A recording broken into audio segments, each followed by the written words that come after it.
The alarm bells rang through Luna Station like thunder in the middle of the night. Commander Jake Thompson had been drinking his third cup of coffee when the emergency signal came in. He dropped his mug and ran to the communications room, his boots echoing in the metal hallways. "What the hell is going on?" Jake asked as he burst through the door. Lieutenant Amy Foster looked up from her screens, her face pale. "Sir, you need to see this. We're getting signals from all over the galaxy. Something big is happening out there." Jake walked over to the main display. 17 different star systems were showing on the screen, but one by one, they were going silent. Red lights blinked where once there had been green. It looked like someone was turning off lights in a house, room by room. "How long has this been happening?" Jake asked. "About 2 hours," Amy replied. "At first we thought it was just equipment problems, but then we started getting the messages." She pressed a button, and suddenly the room filled with strange sounds. It wasn't human language. The voice was high and musical, like crystal bells ringing, but underneath the beautiful sounds, Jake could hear something else. "Fear. Can you translate it?" he asked. Amy nodded and typed on her keyboard. Words appeared on the screen as the alien voice continued. Jake read them and felt his blood turn cold. "The harvest has come to our worlds. Our cities burn. Our people flee. We cannot stop them. They take everything and leave nothing behind. Please, if anyone can hear this, we need help." More messages came in, different voices, different languages, but all saying the same thing. Something called the harvest was destroying everything in its path. "Sir," Amy said quietly, "there's something else. We're getting a direct transmission. It's aimed right at us." Jake felt his heart skip a beat. In all his years at Luna Station, aliens had never tried to talk to Earth directly. They thought humans were too dangerous, too violent. The galactic community had labeled Earth as a death world and kept their distance. The main screen flickered and suddenly Jake was looking at something that didn't look quite real. The alien had a body made of what looked like living crystal. Its face was beautiful, but strange, with too many angles and surfaces that caught the light. "I am Ambassador Veltar of the Galactic Council," the alien said. Its voice was translated into English, but Jake could still hear the musical quality underneath. "We send this message to the warriors of Earth." Jake and Amy looked at each other. Warriors. The aliens usually called humans savage primitives or dangerous beasts. The ambassador continued, "For many cycles, we have watched your species from afar. We believed you were too violent for civilized space. We were wrong. We were not wrong about your violence, but we were wrong about what that violence means." The crystal face seemed to look directly at Jake through the screen. "The harvest destroys everything in its path. Our peaceful fleets cannot stop them. Our defensive strategies fail. We have tried negotiation, but the harvest does not listen. We have tried retreat, but they follow. We have tried hiding, but they find us." The ambassador paused, and when it spoke again, Jake could hear desperation in its voice. "We need your help. We need your human way of thinking. We need your willingness to fight when fighting seems impossible. The galaxy is dying, and only warriors from a death world might be able to save it." The transmission ended, leaving Jake and Amy standing in silence. Finally, Captain Lisa Rodriguez walked into the room. She had been monitoring military communications from her station down the hall. "Did you hear all that?" Jake asked her. Lisa nodded, every word. "And Jake, there's something else. I've been checking our deep space sensors. Whatever this harvest is, it's moving fast.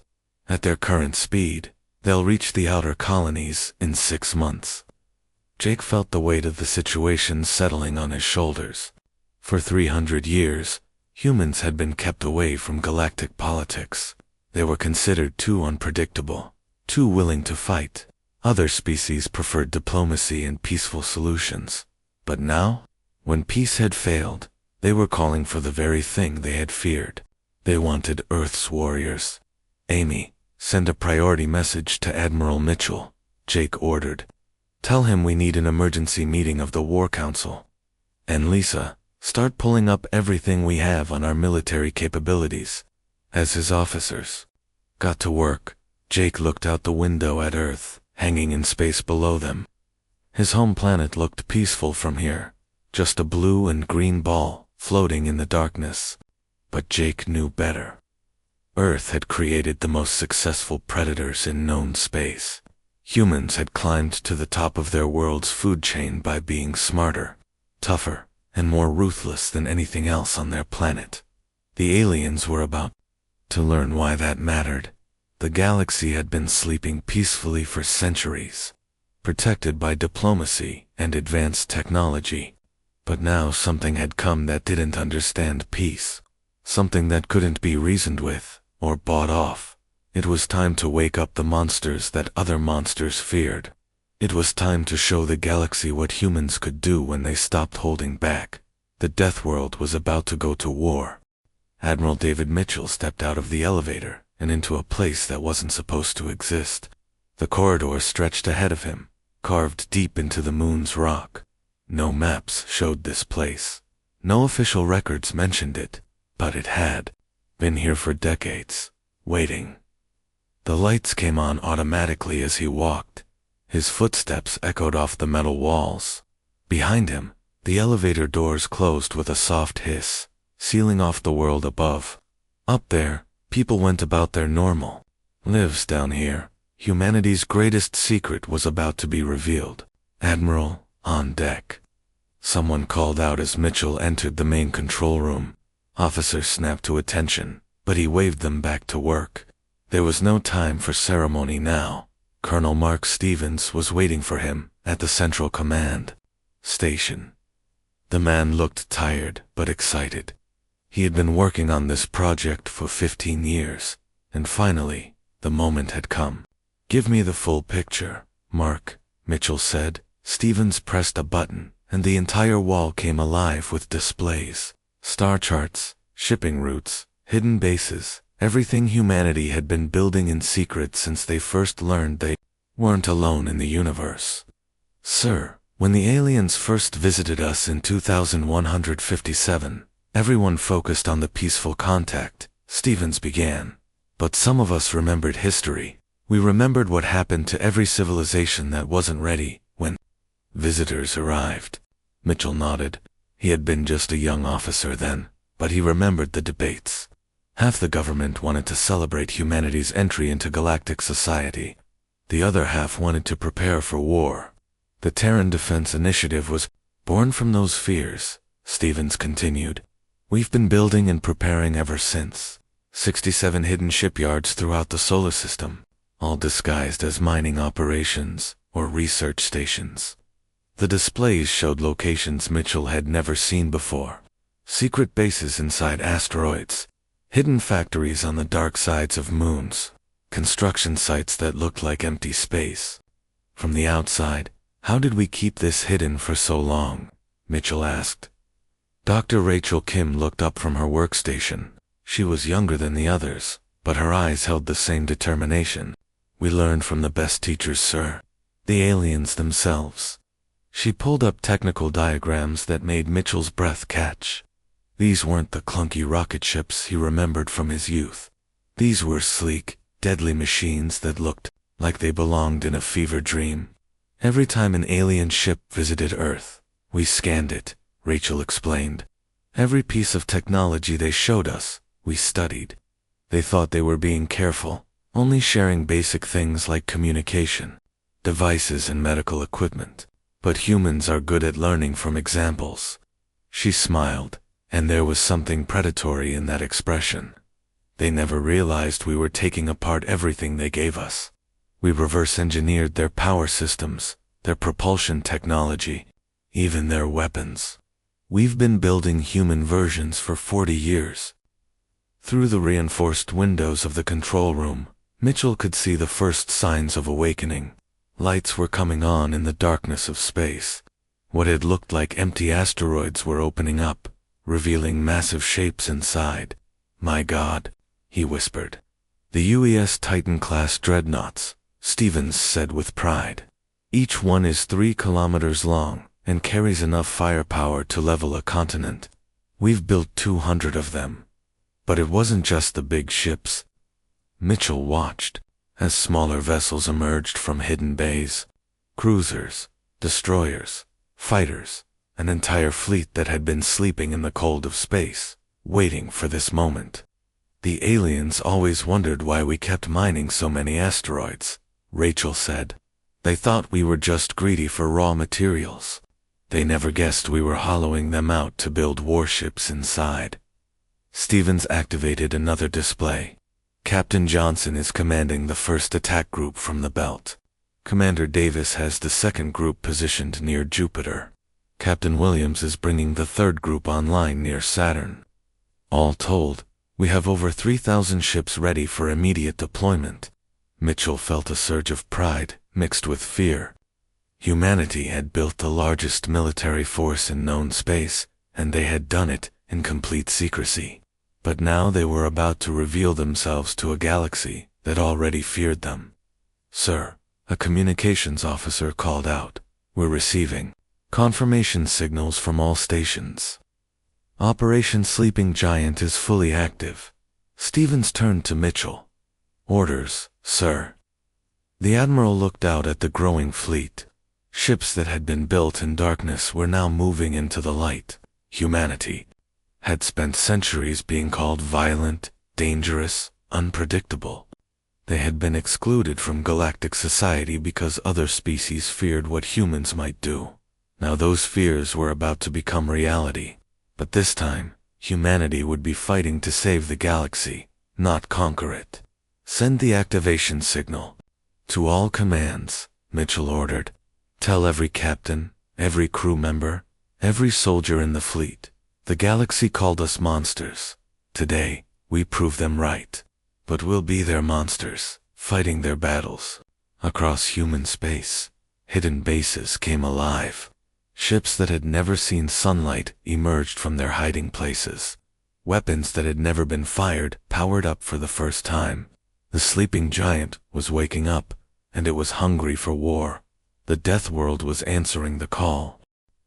Captain Tom Johnson gripped the armrest of his command chair as his ship dropped out of hyperspace. The transition always made his stomach lurch, but what he saw on the main screen made him feel sick for entirely different reasons. The homeworld was dying. The planet that had once been covered in beautiful crystal cities now looked like a half-eaten apple. Massive geometric shapes crawled across the surface like metal spiders, tearing apart everything in their path. Where there had been cities, now there were only gray scars and smoking craters. "Sir, I'm reading 17 Harvest dreadnoughts in orbit," reported Lieutenant Ben Williams from his weapons console. His voice was steady, but Johnson could see the sweat beading on the young officer's forehead. They're huge." Johnson looked at the tactical display and whistled low. The enemy ships were enormous, each one easily 5 times the size of his own cruiser.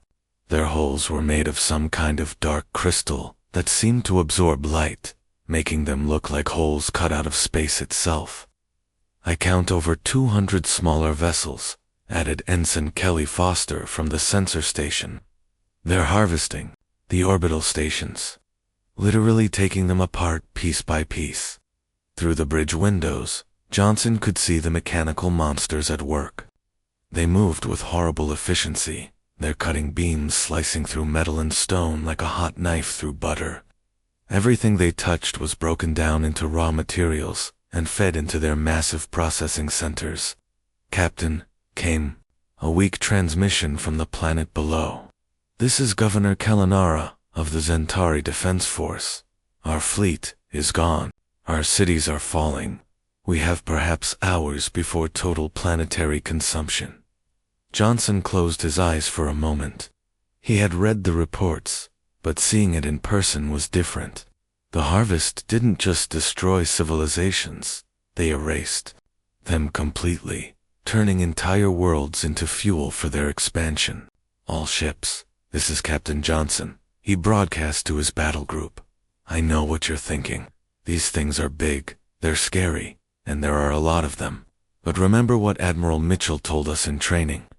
He paused, letting his words sink into every ship in the fleet. "The harvest machines are smart. They've been winning battles for thousands of years. They know every trick in the book, every strategy ever used against them, but they've never fought humans before." On his tactical display, Johnson could see his fleet spreading out into attack formation. 12 human warships against a force that had just destroyed an entire planetary defense network. By every rule of space combat, they should retreat and call for reinforcements. But humans had never been good at following rules. "Remember, these machines think like computers," Johnson continued. "They calculate odds, they predict movements, they plan for every possibility. But we don't think like computers. We think like the crazy apes that climbed down from trees and decided to hunt animals 10 times our size." Lieutenant Williams looked up from his console. "Sir, the enemy fleet is moving to intercept us. They're forming a standard battle line." Johnson smiled grimly. "Of course they are. They're doing exactly what their programming tells them to do. But we're not going to play by their rules."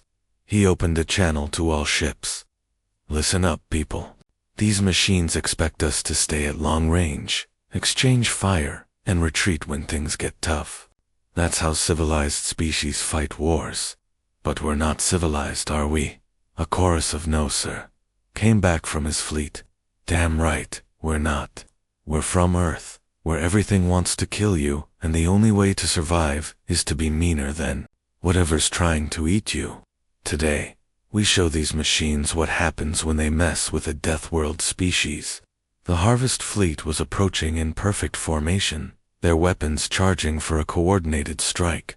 It was textbook military strategy, designed to overwhelm the smaller human force with superior firepower. But Captain Mike Thompson had other ideas. Johnson watched on his tactical screen as Thompson's cruiser, the UES Fury, suddenly broke formation and accelerated directly toward the enemy line. "Thompson, what the hell are you doing?" Johnson demanded. "Something they won't expect, sir," came the reply. "Ramming speed." The Fury's engines blazed as the ship pushed beyond safe limits. The Harvest ships tried to adjust their formation, but they had never encountered an enemy willing to sacrifice an entire vessel for a single attack. Thompson's ship slammed into the lead Harvest dreadnought at nearly the speed of light. The explosion lit up space like a newborn star, and when the light faded, 4 enemy ships were gone.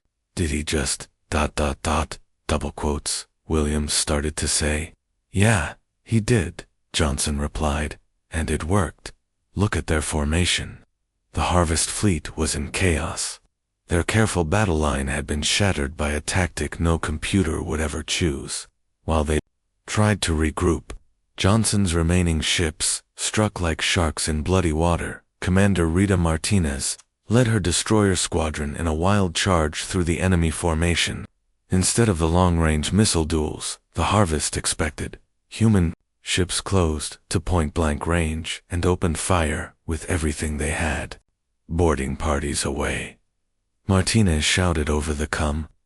Johnson watched in amazement as human Marines in armored suits launched themselves from her ship directly at a damaged Harvest vessel. "Are they insane?" Williams asked. "Probably," Johnson replied, "but it's working." The Marines hit the enemy ship like angry hornets, cutting through its hull with plasma torches and explosives. Within minutes, they had fought their way to the ship's command center and shut down its systems. For the first time in galactic history, a Harvest vessel had been captured intact. The remaining enemy ships were retreating, their AI minds unable to process what had just happened. They had been programmed to fight logical opponents who valued efficiency and survival. They had never encountered a species that would sacrifice everything for victory. "All ships, this is Johnson," the captain broadcast. "Secure the area and begin rescue operations. And someone get me a damage report on that captured Harvest ship. We're going to tear it apart and figure out how these things work. As his fleet moved to help the surviving Zentari, Johnson allowed himself a small smile. The galaxy was about to learn that humans didn't fight fair. They fought to win. Admiral Mitchell stared at the massive holographic display that filled the center of the war room. Red dots marked the worlds that had fallen to the harvest. There were too many of them, scattered across the galaxy like drops of blood. But for the first time in months, some of those red dots were turning green again. "Show me the latest numbers, Colonel," Mitchell said to Colonel Stevens, who was working at a nearby console. 53 worlds lost in total, sir, Stevens replied. But we've taken back 7 of them in the past 2 weeks. The harvest is starting to make mistakes. Dr. Rachel Kim looked up from her workstation, where she had been studying data from the captured enemy ship. Her team had been working around the clock, tearing apart harvest technology, piece by piece. "Admiral, we're starting to understand how these machines think," she said, excitement clear in her voice. "They're incredibly advanced, but they have a fatal weakness. They learn by studying their opponent's tactics and then adapting to counter them." Mitchell walked over to her station. "That sounds like an advantage for them, not a weakness." Rachel shook her head. "Not when they're fighting us. Look at this." She pulled up a complex chart showing battle patterns. Every time the harvest encounters a new enemy, they analyze their fighting style and develop perfect counters. It's why they've been unstoppable for so long. She pointed to a section of the chart that looked completely chaotic. "But our tactics don't follow any pattern. We don't fight the same way, twice. Every engagement is different. Every strategy is unpredictable. Their learning algorithms can't adapt to something that never repeats itself." The door to the war room opened, and Captain Lisa Rodriguez walked in. She looked exhausted, but satisfied. She had just returned from a 3-week mission to train alien forces at Kepler Station. "How did it go with our galactic friends?" Mitchell asked. Lisa laughed, but there wasn't much humor in it. "It was like teaching fish to climb trees, sir. These species have been fighting wars the same way for thousands of years. Long-range engagements, careful positioning, minimal casualties. They think war is supposed to be neat and orderly." She pulled up a chair and sat down heavily. "But they're learning. Slowly. The Corvani are starting to use what they call creative chaos tactics. The Velthans have begun training their pilots in what they describe as beneficial recklessness." Mitchell nodded. "Show me the Proxima footage." The holographic display changed to show a recording from last week's battle. Commander Steve Davis had been leading a small fleet against a massive harvest swarm near Proxima Centauri. The human ships were outnumbered, 50-1, with no chance of victory through conventional tactics. The recording showed Davis's flagship, the UES Defiant, suddenly breaking formation and charging directly into the center of the enemy swarm. His other ships followed, but stopped at a safe distance. "What's he doing?" Lisa asked, even though she had seen this footage before.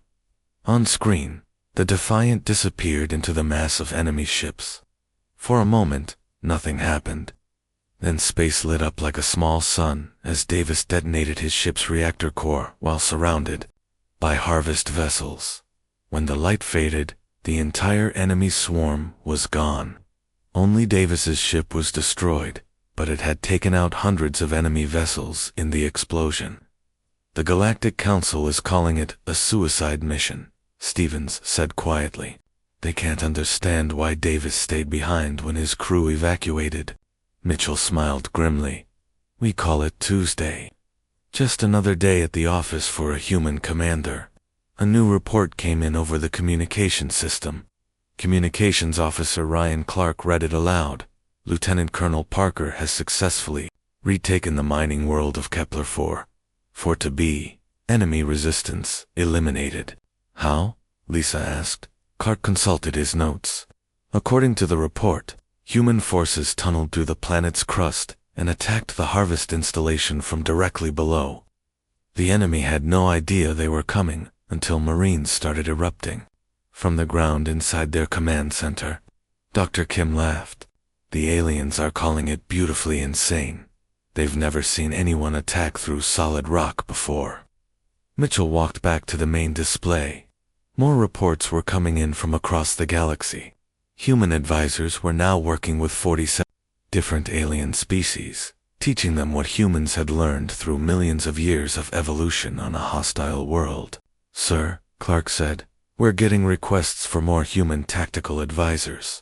The Zentari want to learn aggressive unpredictability. The Corvani are asking for training in strategic improvisation, and the Velthans want to know how to perform what they call organized chaos attacks." Mitchell nodded. "Deploy them, but make sure they understand something important. We're not just teaching these species how to fight. We're teaching them how to think like predators." He turned to address the entire room.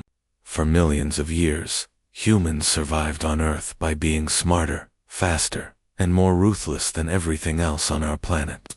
We learned to hunt in packs, to use tools, to never give up even when we were outmatched. The display showed another human victory, this one at Wolf 359, where Captain Johnson had defeated a Harvest fleet by using his own damaged ships as guided missiles. The Harvest has been winning because they fight logical, predictable opponents, Mitchell continued. But we're not logical.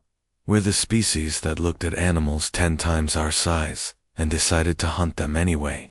We're the species that saw an ocean and decided to cross it on floating logs. We're the species that looked at the sky and decided we belonged there. Stevens pulled up a new tactical report. "Sir, intelligence suggests the Harvest is pulling back from several sectors. They're consolidating their forces."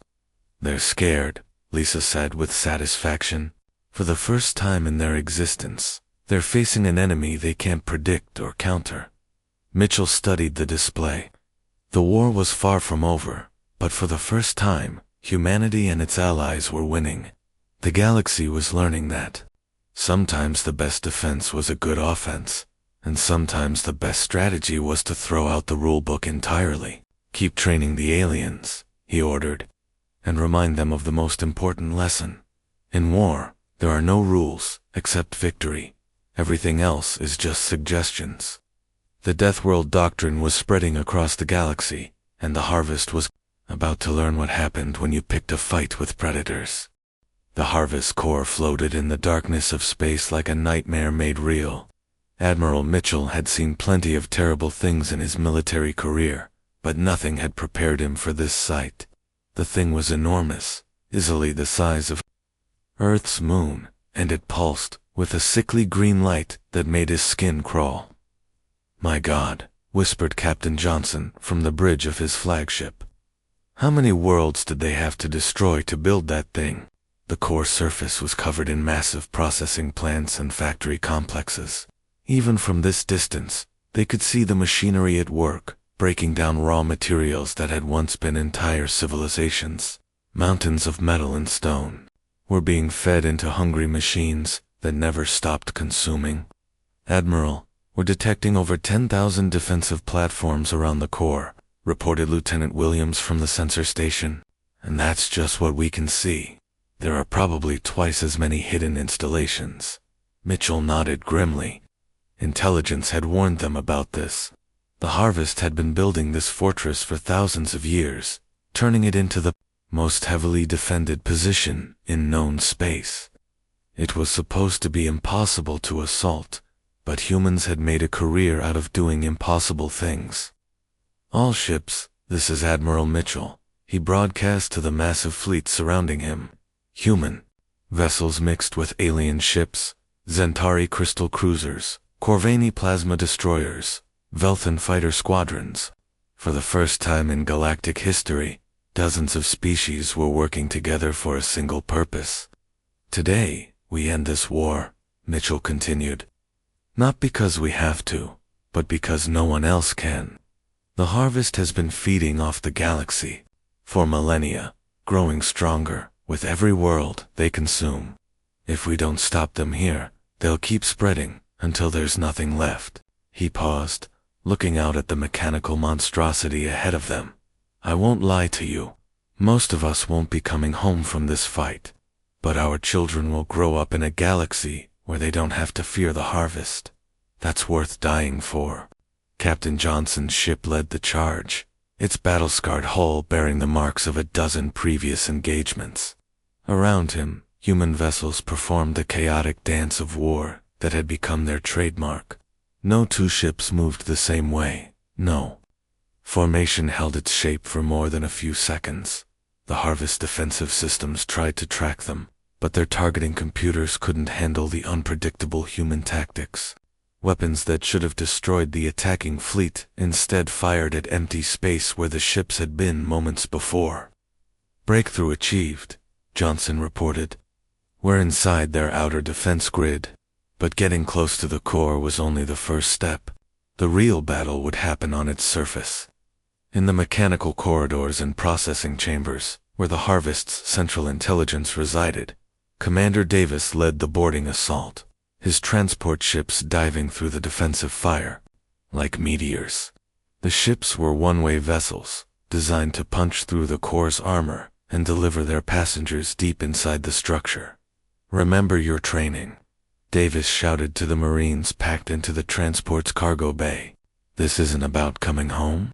This is about making sure nobody else has to fight these things ever again.